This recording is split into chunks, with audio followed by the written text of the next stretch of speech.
People power. Our power. NUP everywhere. When the struggle is over, we shall wear the victor's crown. Wear the victor's crown. Wear the victor's crown. When the struggle is over, wear the victor's crown in the new Uganda. Olutalo nga luwedde, tuliyambale ngule, tuliyambale ngule, tuliyambale ngule. Olutalo nga luwedde, tuliyambale ngule, tulivimba mu Uganda mpya. People power, our power, NUP everywhere.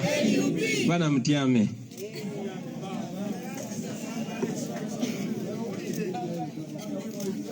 Thank you very much, Comrade Deputy, fellow leaders, honorable members, all leaders in your different profiles, our friends from the media fraternity. We don't take you for granted. Today,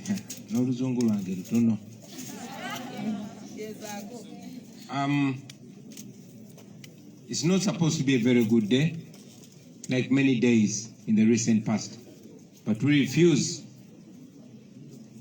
to lament.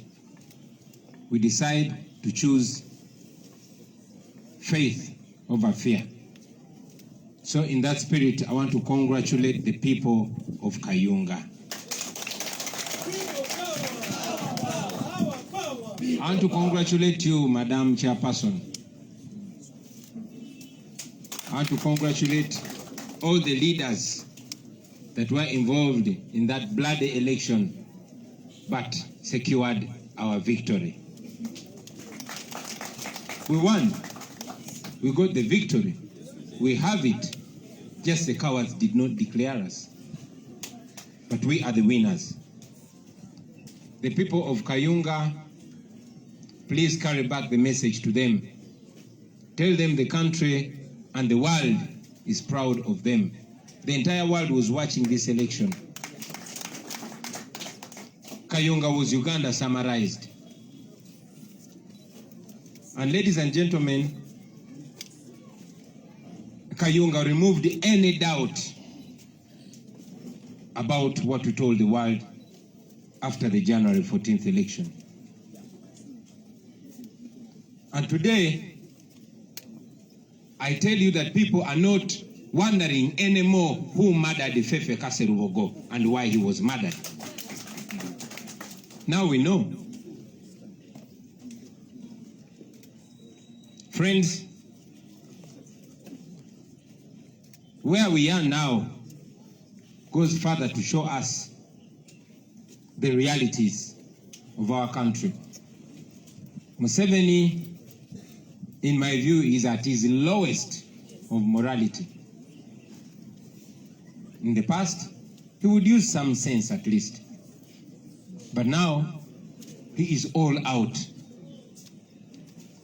I was wondering when one of the speakers addressed Museveni as President Museveni, he's not president. If he is, what am I?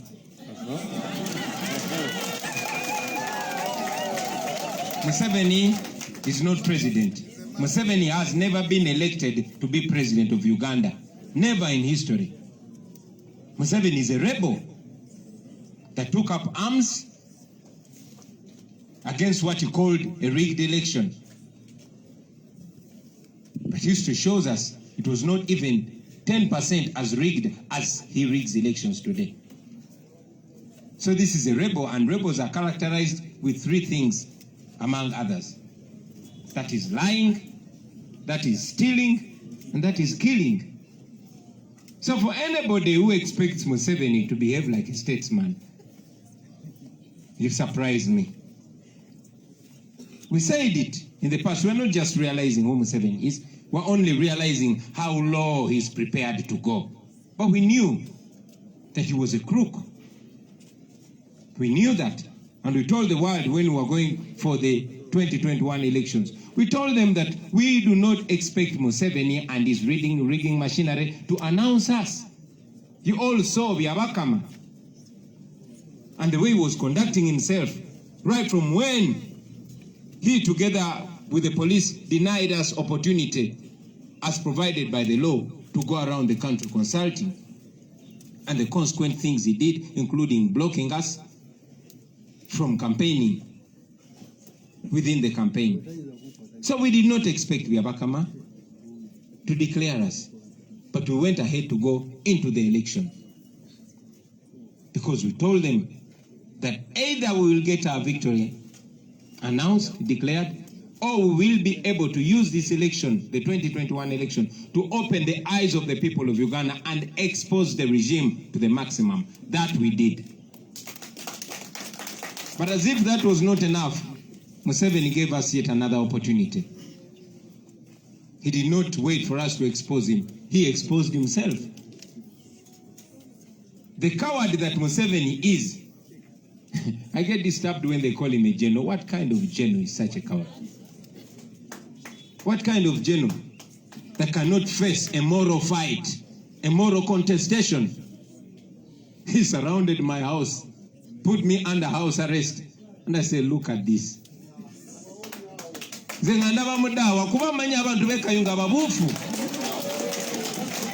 did not step a foot in Kayunga, ladies and gentlemen. Everybody was in Kayunga. Billions of state resources were deployed in Kayunga. We beat Museveni hands down. Museveni, we beat you hands down. I challenge you to one election, even in your home district, a free and fair election. We beat him. We beat him so bad to an extent when they said, okay, now we don't care what the world thinks. We don't even care what our families think. And that's what they did. So we are not here just crying foul. We are here to reassert ourselves to the world, to the nation, but also to laugh at you, Mr. Museveni. Shame on you. Friends, I want you to know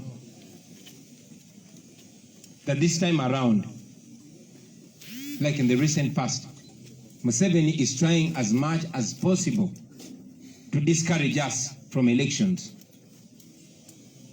You saw what he did earlier on this year, went for the elections. But even when we took a case to court, he gave yet another opportunity to the court.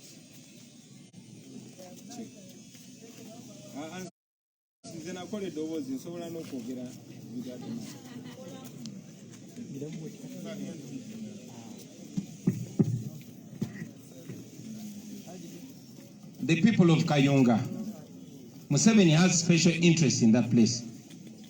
Some of us will pay attention to history. You would realize why he even blocked Kabaka from going to Kayunga.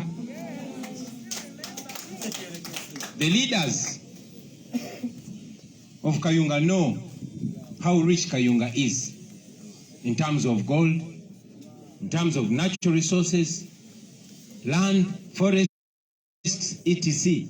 And you know how much your land has been targeted for land grabbing. So Museveni wants to take over Kayunga under whatever circumstances.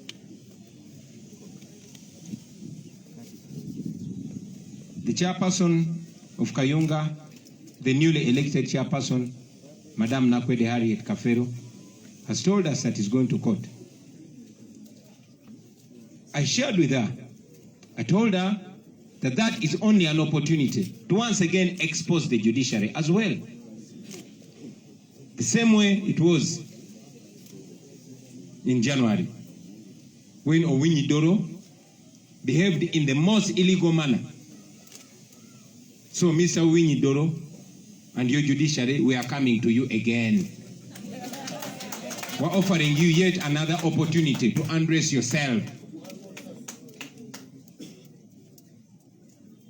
They would claim that we didn't have all the declaration forms on the presidential elections.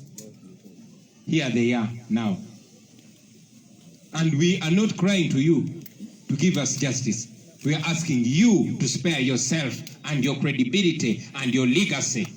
It is you that we are giving a favor. Take it or leave it. We are not begging you. Fellow Ugandans, I want you to know that Museveni is provoking us. He's provoking the worst in us. Museveni wants us to be violent so that he gets justification to kill us. He's speaking the same words that Obote was saying to him. We have, as a leadership, encouraged our people to keep non-violent. And yes, we are non-violent. But I want to tell you that with time, we are losing the ability to hold back some people. While we are violent, while we are non-violent, while we are peaceful, while we are constitutional, that is us. Many Ugandans are oppressed and they want to resort to various means. And we are not going to stop those who want to resort to witchcraft, those who want to resort to prayers, those who want to resort to insults, and those who want to resort to violence. We are only controlling ourselves as a leadership. It has been told to us since time immemorial that those who make peaceful change impossible make violent revolution inevitable. You are dealing with young people, angry and hungry young people, so don't mess with them. You better not. Now that we know that Museveni is trying to discourage us from elections so that we give up on them, he wants to discourage us from going for by-elections. Because I've heard some voices saying, no, elections don't make sense. Yes, they don't make sense in terms of legality, in terms of declaration of the rightful candidate, but they open up the eyes of the people. They are such a spark. And that's why we've been going for elections. So to you, Mr. Museveni, we are not going to give up on elections. No, we are not. We shall continue going to the people, and you will continue exposing yourself until the time when you cannot do that nonsense anymore. And that time is soon coming. So, to you, Mr. Museveni, once again, we will not yield to your violence. No, we will not. We are not like you. If it was violence, we would have resorted to violence long time ago. Let the world know that you are the violent liar and we are the peaceful statesmen and women.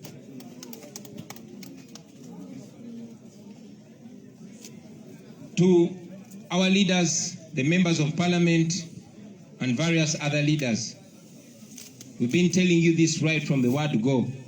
We are reiterating the same thing. Those positions that you occupy are not positions to be comfortable. Those are positions, offices to use to further the struggle. They don't make sense when we still have Dictator Museveni seated on our heads. They don't. So don't be comfortable. Let that position be your war front. To the members of parliament, let parliament be another war front. Let it not be business as usual. This is not politics as usual, ladies and gentlemen. To other forces of change, those comrades in the opposition, and all those that have been pushing for change in Uganda. I've read on social media about people that I hitherto had respect for, blaming the victims, blaming us for winning Kayunga and not being declared. Some are blaming me for being arrested in my home. I want you, brothers and sisters, to know that we see you by your actions, not by your words. And I want you to know that a dictator like Museveni will use you with or without your knowledge. They will try to use you to show an image of a disunited opposition. We've told you time and again that we are not the opposition. You can take that. We are not. We are the option. Okay? So it does not make sense at all for the world to see you fight against those people that are pushing into the same direction with you. Or else, that will be another opportunity for you also to expose yourself. We are fighting a dictatorship. And we expect you, as people that brag to have more experience than us, to know that. To know that a dictatorship will abuse any right. So for you to see a dictator, rolling out in the most humiliating manner to your comrades or perceived comrades, and you come out to celebrate, I think that's rather shameful. So to fellow Ugandans out there, I've heard you many times ask me to come and tell you what to do. Are you sure you don't know what to do? I'm telling you today, please don't wait for me to tell you what to do. This is your country. I'm just another citizen of Uganda like you. And this generation is not a generation that picked those so-called elites. And I like how one of the comrades put it, was that comrade Nyanzi. Those so-called intellectuals are the misfortune of our country. Byabakama, he's a judge, musajja mulamuzi mulamba. But are you sure you would want him, you would want your 6-year-old son to exchange heads with Byabakama? Really? Singa bagamba omwana we myaka omukaaga kaba muteekeko mutoga Byabakama ne byabalowooza. Do you agree? You'd rather stay with your 6-year-old. So these are the people who exchanged whose brains and stomachs exchanged positions. We are on our own. You are on your own. The same way you were able to guard the vote in Kayunga, even without me, is the same way you can push this dictator out using any means necessary. So temudeyo kugamba bugambi titulinze president atubulire echokola kimuchimanyi. Organize, mobilize, make sure you make everybody understand why we are fighting this dictatorship. Then go ahead and do what?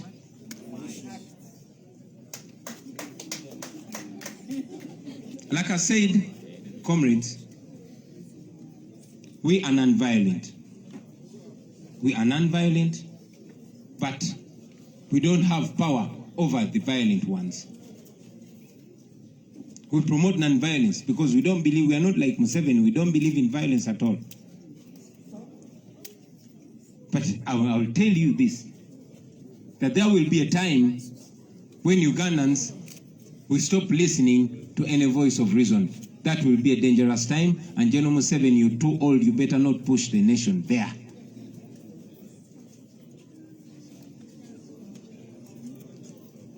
I will tell you that we shall continue using all methods, and we have quite plenty of methods, including music.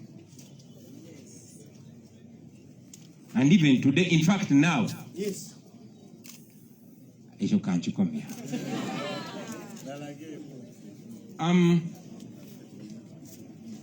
Friends, exposing this regime, you might think it does not yield. But the last 3 years, since Arua, we did not use violence, we did not use any guns because we don't have them, but Museveni has lost credibility internationally. He's investing billions of taxpayers' money, he's outdoing himself, embarrassing himself, and doing all those things, trying to respond to our non-violence. So, for us, we are team exposing, team Kulabisa. So let's go ahead exposing this dictator. That is a very, very powerful weapon. Basebo neba nyabo. Okusoka nawulidde omu kubogezi ng'ayita Museveni president. Saagala kuddamu kulira muntu ayita Museveni president. kubanga si president. Oyo just muyekera yawamba eggwanga lyaffe tebamulondangako. Museveni muyekera atabayekera. Obuyekera kitegeeza ebintu bisatu. Kitegeeza kulimba, kitegeeza kubba, kitegeeza kutta. Era Museveni bye yajjanga akola talekerangaawo. Don't deceive yourself. Talekerangaawo kulimba, talekerangaawo kubba, talekerangaawo kola ki? Kutta. Muze mulaba nga bwalimba. Muze mulaba nga bw'aba siyabbye asindika abantu be. Ensonga lwaki ayagala Kayunga kuba kati ssaawa zino gye basinga okubba amataka olw'ebyobugagga ebiri e Kayunga, omuli zaabu, omuli ebibira, omuli ettaka ly'abantu n'ebirala. Y'ensonga lwaki afiira Kayunga. So oyo just muyekera. Njagala okuyozaayoza chairperson waffe omulonde owa district y'e Kayunga. Madamu Nakwedde kasabe abantu bakubireko ku bugalo bw'amaanyi. People power, our power. Kunga Nakwedde kunga, kunga Nakwedde kunga. Kazi goli wa amaanyi. I salute you. I salute your undying spirit. You communicate not just to us, the leaders, not just to the members of NUP, not just to Ugandans, but to the world. Abantu babadde balaba akalulu ke Kayunga. Gabagamba lindako nakuba bawulira Nakwedde ayinza okuba omusajja. Balaba mukazi ogalindako mukazi ndi mukazi. Otuweeseza nnyo ekitiibwa n'okusingira ddala oweeseza abakyala ekitiibwa. Ekyo bulijjo kye mbagamba nti revolution etalimu bakyala ebeera nfu. Otulaze nti omukyala asobola otukulembera mu lutalo ne tumugoberera. Igwe omukazi atalina munene nnyo kwenkana bali ababbye ssente z'omusomo. Obadde osuza Museveni nga teyeebase. Era kye kyava yansibira ewaka. Naye era gwe ng'oli wamu ne bakulembeze banno mwakikola. Njagala tukubireko Honorable Tebandika engalo ez'amaanyi. Njagala tukubireko Honorable Nsanja Mutaliiwo engalo ez'amaanyi. Njagala tukubireko ttiimu yaffe yonna Honorable Kalwanga, Madam Speaker Zalulinka, Comrade Nyanzi omuzoganyi, Waiswa Mufumbiro, bannange mwena mwebale. Abaabadde mu makomera Bamuddu awulira, Baloizias Mukasa, bakefotefu abannange. People power, our power, NUP, everywhere. Kati Museveni bw'aba alowooza yatumazeemu amaanyi, mugamba ddemu alowooze. Mumugamba ddemu alowooze. Yansibira ewaka, n'agenda e Kayunga, ne bakola buli kika ky'effujjo ne tumukuba akalulu. Ne babba ne kabalemerawo ne baga kati n'ebyokuba tetukyabyagala. Langirira bulangirizi. Tebabbye n'akalulu kuba kaabalemye. Babbye just ddoboozi ly'abantu. So omukyala yani ko butungi yeah. Ne mwami byabakama ne bosi wammwe Museveni asitamye mu ntebe yaffe tegituddemu asitamyemu nsitame. Temulowooza nti kyemwakoze kiina we kyatunyigidde, kiina we kyatumaliddemu amaanyi, kyamazeemu mmwe amaanyi, kyaweebudde mmwe kuba muli basajja bakulu. Musiba amatayi ne mumasikareedinga nga abaasoma, naye muli babbi ate muli baswavu. Mwekubira ddala ku bosi wammwe Museveni. Naye kituwadde nnyo omukisa okubalabisa. Ne mutatulinde ebiseera ebimu nabbalabisa, mwe ne mukola ki? Ne mwerabisa. Baganda bange mwenna, njagala mumanye nti kati Museveni atuuse badikiteeta bonna bonna levo gye yaasuse nawo. Kubanga ng'Abaganda bagamba nti olunatembwa tusooka gitta nnyindo nga tekyawunyiriza. Kati Museveni takyalaba nti akola nsobi, takyakiraba. Kuba yalabye ng'asuwala nnyo, asibidde waka, asibye bannaffe bonna, ne tumuwangudde. Tebaweeza na hafu ya bululu bwa kandidati waffe. N'akola kyakoze. kikyagenderera. Museveni agezaako basomooza mwe bannayuganda, agezaako tusomooza tufuke bafujjo nga ye. Tamanyi nti emirembe gye we yali yenkanira nga ffe byayita wayiseeyo emyaka 40. So obukodyo bwe bukadde nnyo kuba omulembe guno. Ayagala basindikiriza mukwata mundu anonye wabatira. Nga bwe mbagambye bwezenga mbagamba nti ffe aba NUP tuli bantu baddembe, tetukkiriza mu kuttiŋŋana. Naye ate bannayuganda be tukiikirira mulimu abo abatagenda kugumiikiriza bya kitumbaavu bye. Era nina obweraliikirivu nti wakati mu kugamba abantu bakuuma eddembe nja kutuuka ekiseera nga sikyalina bigambo bye nsobola kukozesa kugamba abantu bamu abagala okwenunula kati. So ekyo njagadde bwe baba bakyalinamu akawulira bakimanye. Kandidate waffe agenda mu kooti era twayogeddemu ne muyitiramu ne mugamba akalulu kano tekalina njawulo naka presidential election gye twakavaamu. Ketwawangula ne Museveni n'akola by'amanyi okukola ebyokukozesa amaanyi n'effujjo n'erangirira. Era nakozesa n'ekitongole ekiramuzi tukyogeddeko ne comrade Nakwedde tika twayagala bambula ntwambula poliisi yo nedda wali tekyalina kyegamba. Kati n'ekitongole ekirondesa ekikulirwa mwambi abakama tekikyalina kyekisobola tugamba. Kati ekitongole ekiramuzi ekikulemberwa mwami Obunyidolo nakyo kirindirire. Kyeyambula dda mujjukira kubanga twakwata obujulizi bwonna nga zi DR forms boziraba twalina emitwalo 26 ne tuzibatwalira ekooti enkulu negamba ate twagala bujulizi. Ekooti nga bwoloopa omusango esaba bujulizi. Kati obujulizi tubuyina wano, tubalinze mu bugaane, tubalinze mugambe nti abuleesa ayambadde gomesi myufu alina kwambala njeru. Oba tubalinze mugambe ensonga eno neno tubalindiridde. Ffe kitwagala okukozesa ekyokulwanyisa kyaffe ekisinga kwe kubalalisa, kwe kubatunuza mu kamera ne mweyambula ne muswaluka. Era bwe mutyo bwe mugenze mukola. Nkyogeddeko wano mu luzungu nti Museveni ayagala tukyayisa kulonda, ayagala mukyawe ebyokulonda, era mpulidde amaloboozi mangi nga gagamba ebyokulonda tubiveeko. Era Museveni akola bino buli we muyingira mu kalulu n'akola eby'ekitumbaavu ebisembayo, n'atta abantu, n'akuba abantu, n'amaliza n'abba obululu. Bannange abamu ne bagamba katufunyeyo ki? Naye nze we nazanyiranga ebikonde ng'osobola okugenda n'ozannya nga liifu ye taata w'omwana gw'ogenda okuzannya naye, ne muzannya rawundi ne muzimalako, naye nga gw'ozannya naye tasobola na kuyimirira. So buli we bawanika gw'okubyekubye nga tasobola na kulaba ensi yeeberaba. So twagadde tubamulise era twagala genda mu maaso nga tubamulisa. Naye njagala okubulya mwami Museveni tetugenda kulekeraawo kwenyigira mu kulonda.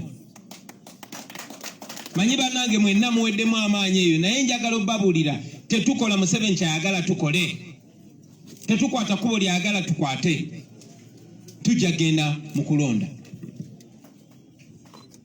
Tujja gendayo nga tugukozesa ng'omukisa ogw'okukunga abantu n'okubalaga ekituufu. Singa mwava mu byokulonda bangi olunaku lwa leero singa tebakyapaying attention, singa tebakyafaayo ku bikwata ku ggwanga.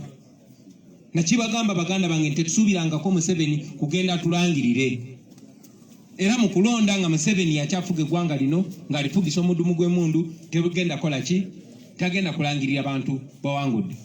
Kitegeeza nti wali kiggwanga kye lifunamu? No. Bwe yali si bwali. Tetupulaninga mugirako mu kalulu. Ne tupulaninga okukozesa buli kimu ekiriwo. Okukozesa buli kimu ekiriwo. Oba kalulu, oba kuzoganya, n'ebirala. Mbyogereko? Si kati. So okugenda maaso baganda bange, munzikirize nsitule eddoboozi eri abakulembeze bannaffe abali mu offices, abali mu parliament n'ebifo ebirala. Mumanyi bulungi nnyo kati saawa zino enfa ya ffeffeka temukyasobola kwebuuza ani yatta ffeffeka. Ebigenda maaso biragira ddala teffeffeka bamutta basobole omujjawo nga abalemesa Kayunga, abalemesa okubba ebyobugagga ebiriyo n'ettaka, era nga baagala kukola kino kye bakoze. Nenjagala obategeeza nti tebinnaba kuggwa. Tugendagenda mu maaso n'okunga abantu baffe. Njagala n'obbasaba mwe bannayuganda bannange temulinda nze. Sinabagamba kyakkola, ekyokola mukimanyi. Buli omu manya nti ensi yiyo. Manya nti bakufudde omusibe mu nsi yo. Era nti olina kwenunula wekka ng'omuntu. Ng'okozesa buli ky'osobola okukola. Naddala nga kiri mu mateeka. Ffe ku mugigi guno tetwakuŋŋaana nga bannasoma, tetwakuŋŋaana nga bamanyi nnyo amateeka oba manyi nnyo amagye, ne twakuŋŋaana kubanga tuli bannayuganda. Buli munnayuganda ali wano naawe atubulira ku mikutu eyo gy'oli, njagala omanye nti n'ensi yiyo era olina obwannannyini n'obuvunaanyizibwa bwe bumu n'abo abeeyita ba boosi. Kale nno bwe wabangawo ekikwetaagisa ositukirangamu, kuba nali ndabyeko nga musitukiddemu nga sinze mbayise, era musobola okusitukiramu temuliina nze kubayita. Abakulembeze bammemba ba parliament twakanya nti eyo parliament is a war front. Eyo parliament mwina kubeerayo nga musitula ddoboozi ly'abantu era nga n'abantu ababalaba bafiringa represented. Ekyo kigenda eri ba mayors, eri ba councillors n'abakulembeze ku mitendera emirala gyonna. Tujja genda maaso nga tukozesa buli kye tusobola okukozesa okulwanyisa n'akyemaliro ono, nga mwotadde n'ebyo ebitone Katonda byatuweera obwereere nga music. In fact olw'ensonga eyo njagala n'olwaleero lwennyini mbayiwemu eŋŋoma. In fact si lwe yaleero kati njagala okukozesa mu omukisa guno okutegeeza si wano, njagala kutegeeza abakola ku music waffe bafulumye eŋŋoma empya Dani Magic. Njagala okusaba eŋŋoma ofulumye eŋŋoma emu ogiweereze mwami Museveni amanye ki kye tumulowoozaako, era bwe tuva wano ekole ki. Museveni tagenda tunafuya baganda bange, tuli mu lutalo naye ate tetugenda kwekuteera, tetugenda ffe tukyali bato. Museveni tumusinga obudde, tumusinga amaanyi, tumusinga n'amagezi, so tetugenda kupowa. Mweno fight agenda okupondooka. Tuze tukibagamba nti gino si misinde gya kafubutuko, gino misinde gya marathon. Kale katulabe kuffe naye anasooka okongoka, tetugenda kupowa kubanga bwe tuze tubagamba tumanyi nti tuli ku mazima. Bannayuganda bali ku ludda lwaffe kuba bali ku ludda lw'amazima, ne Katonda ali ku ludda lwaffe. Kati gwatuwepankirako gwani.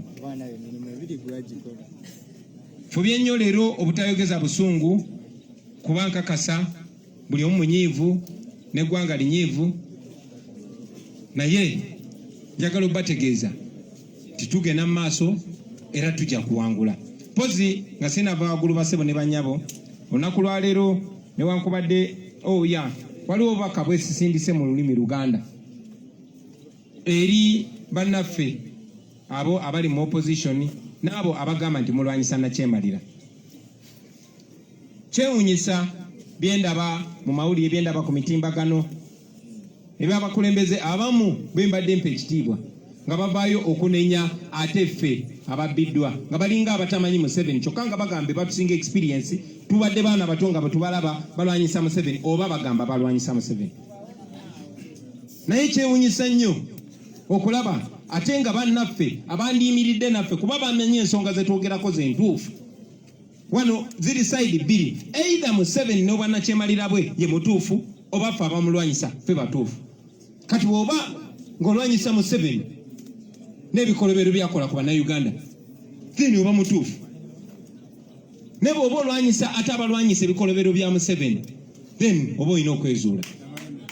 Kale no kyewuunyisa kikuba enkyukwe abakulembeze betubadde tuwa ekitiibwa betutwala nti nabo bali ku kaweefube y'omu okulanga bavuddeyo okutukolokota. Lwaki tugenda mu kwesimbawo nga tumanyi Museveni agenda kubba akalulu nga nabo babadde ne ba candidate nga nabo bavaayo ne beesimbayo. Ndowooza omusango gwaffe gwakuwangula era ogonja gwetonda naye mbakakase nti tujagenda maaso n'okuguzza kuba tujagenda maaso nga tuwangula. So oluvannyuma lw'okwogera ebigambo ebyo basebo ne bannyabo munzikirize nga nfundikira mbategeeze nti olunaku olwaleero mazaalibwa ga muganda waffe Honorable Joel Ssenyonyi Besekezi. Saba mukirize tumwagalize amazaalibwa amalungi. Tumuyira toyiwa mazzi.